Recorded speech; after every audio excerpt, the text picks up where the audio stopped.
Les Voix du Havre. Une chronique en partenariat avec les bibliothèques du réseau Lire au Havre.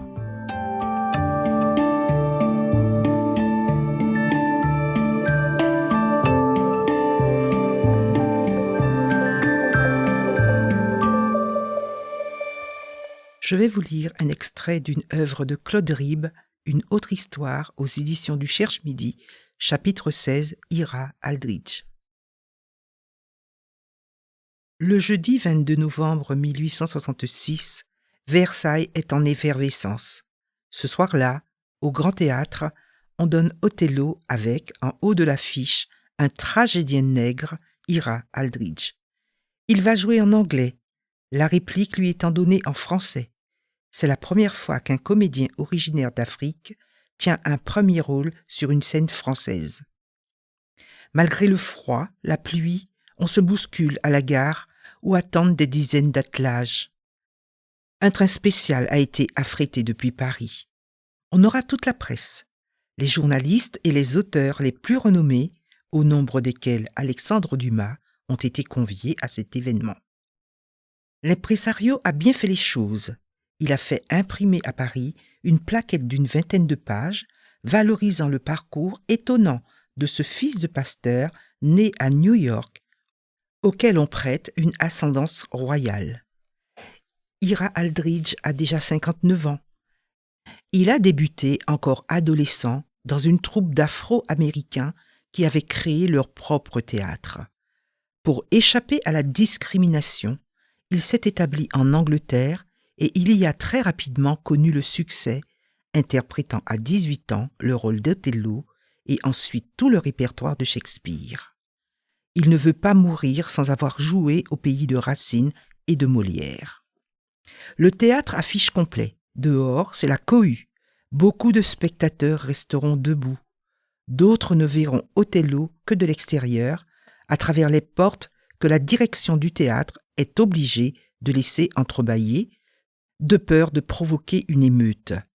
Le public est disparate, hommes et femmes, civils et militaires, bourgeois et ouvriers. Et, comme on peut le croire, les gens de couleur ne sont pas rares à Versailles ce soir-là. Lorsqu'il apparaît avec le perfide Iago à la deuxième scène, Aldridge est accueilli par une salve d'acclamations.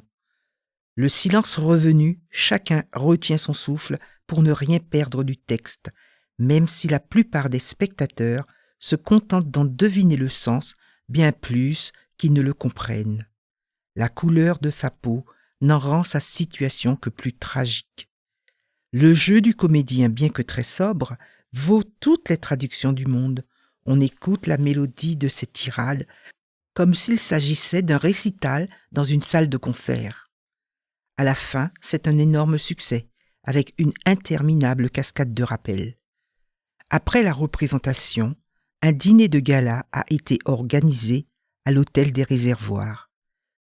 Celui qui, sur scène, vient de se suicider après avoir étranglé Desdémone fait sensation lorsqu'il entre au bras d'Amanda von Brandt, la jeune cantatrice suédoise avec laquelle il vient de se remarier. Il est accueilli par Alexandre Dumas. Le vieux romancier, lui non plus, n'est pas venu tout seul. Il a les yeux pleins de larmes. Il sait que son père, il n'y a pas si longtemps, 80 ans peut-être, a dû se battre dans un théâtre d'où un freluquet de la cour voulait l'expulser à coups de canne en le traitant de mulâtre. Lui qui a écrit tant de pièces dans sa jeunesse, que n'en a-t-il dédié une seule à Ira Aldridge? « Moi aussi, mon frère, je suis un nègre !» s'exclame-t-il en serrant le comédien dans ses bras. Le succès de Versailles permet à Aldridge, bravant le mauvais temps, de partir en tournée. Il se produit à guichet fermé au Havre, à Caen, à Nantes, à Saumur, à Poitiers. Partout, il est acclamé par un public en délire. Et partout, la presse salue sa diction, la noblesse de sa démarche, la force de son jeu. La tournée se poursuit en 1867, Bordeaux, Toulouse, Marseille, Avignon, Montpellier, Nice. Jusqu'au printemps 1867, Ira Aldridge va interpréter Othello dans pas moins de 68 villes de France et partout il va être acclamé. Mais le temps presse. Ira Aldridge faiblit. Il ressent plus que jamais le besoin impérieux de voyager, comme si, en se déplaçant, il avait plus de chances de semer la mort qu'il s'en rôdait autour de lui. Lassé d'attendre que son impresario lui trouve un théâtre, le tragédien part pour la Pologne où, après avoir joué une dernière fois Othello, le marchand de Venise et le roi Lear, il rendra l'âme 6 semaines plus tard, épuisé par cette tournée française où il a tout donné pour un public enthousiasmé qui ne comprenait pas sa langue. D'aucuns s'en étonneront, mais le plus surprenant n'est pas la tournée française d'Ira Aldridge, ni l'enthousiasme fébrile et unanime qu'elle suscita.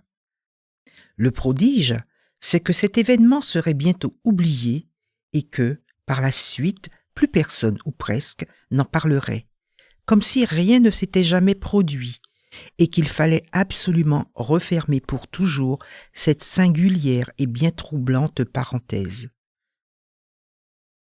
Je vous ai lu un extrait d'une œuvre de Claude Ribes, Une autre histoire, aux éditions du Cherche-Midi. C'était Les Voix du Havre. Une chronique en partenariat avec les bibliothèques du réseau Lire au Havre.